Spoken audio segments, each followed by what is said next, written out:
What? They wanted me to pick a side!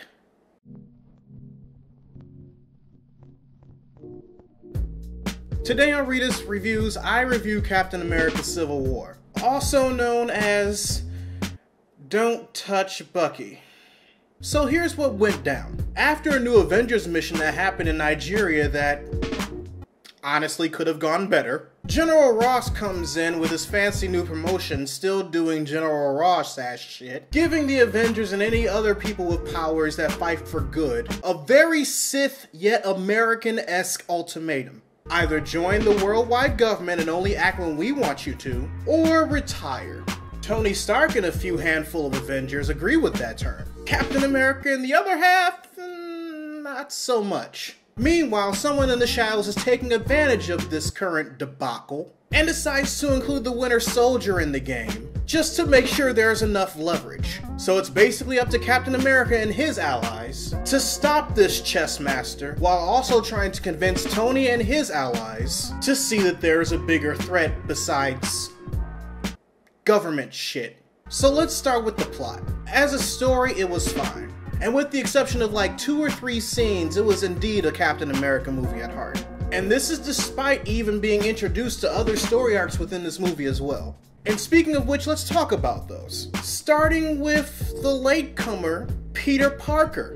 Now when Tom Holland was cast in the role, I was a bit iffy at first. But I was definitely pleasantly surprised at his performance, and how well he played off of Robert Downey Jr. His Peter Parker scenes were awesome, his Spider-Man scenes were awesome, and now that I got a feel of how he's portraying Peter Parker / Spider-Man, I feel he's gonna do fine in the MCU. However, the arc that kinda threw me off, but I still kinda liked, was the arc that involved Vision and Scarlet Witch. It definitely threw me off, but it felt nice. It wasn't rushed, it wasn't forced. It got everything right that I felt that the love spark between Hulk and Black Widow got wrong in Age of Ultron. Now let's talk about T'Challa. Black Panther's involvement in this made sense, given what happened over the course of the movie. And I hate to say this, but his entire arc was kind of its saving grace. Because as much as I've grown to appreciate Tony and Steve, over the course of this movie, I was just looking at the two of them like, y'all some dumb motherfuckers.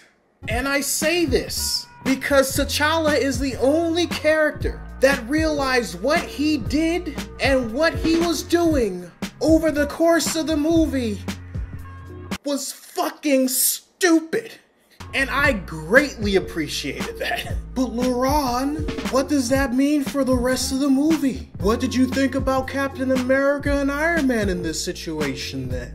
Well, I'm glad you asked, readers. And what I felt over the course of watching this movie and seeing these two go at it was that both of these characters made pretty bad decisions. And even when they realized that they made bad decisions, the way that they went about trying to resolve them only resorted to even more bad decisions. And it was just painful to watch. Like, if I was an undiscovered hero that had the option of being able to watch this, fuck, if I was even a watcher from the Marvel Universe, I'd just be sitting in my space essence and just go like,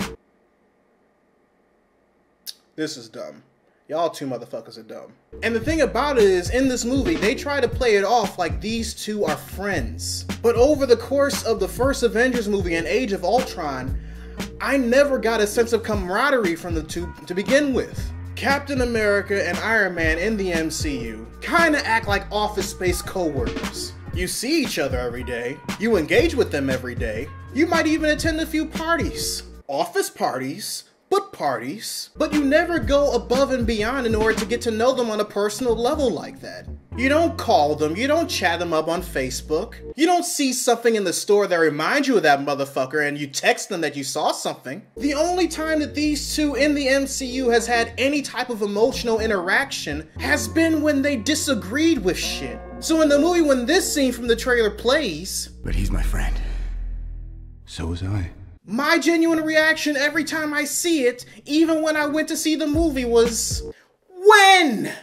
Their lack of camaraderie over the course of Avengers and Age of Ultron genuinely kept me from giving a fuck about their squabble. But readers, that's not me saying that the film was terrible. I still enjoyed it. It was a good opener for Phase 3 of this Marvel Cinematic Universe, and it didn't feel like a movie-length trailer for other films planned on down the line. But if you plan on seeing this in theaters, I would strongly advise against paying anything over $7 for a movie ticket. If you have a student ID and can still get away with using it for a discount, go the fuck ahead. If you're contemplating using a free ticket from your movie theater rewards program, or only feel like paying $5 to $6 for a matinee ticket, then fucking do it. Because whereas the movie was enjoyable and did a good job getting the bad taste of Age of Ultron out of my mouth in certain areas, I feel that the conflict between Tony and Steve, being the major selling point of this movie, was lacking thanks to previous installments of the MCU. Which is why I'm glad this movie is only Civil War by name and not completely based off the graphic novel. Because the very existence of Mark Millar is enough to give me fucking agina.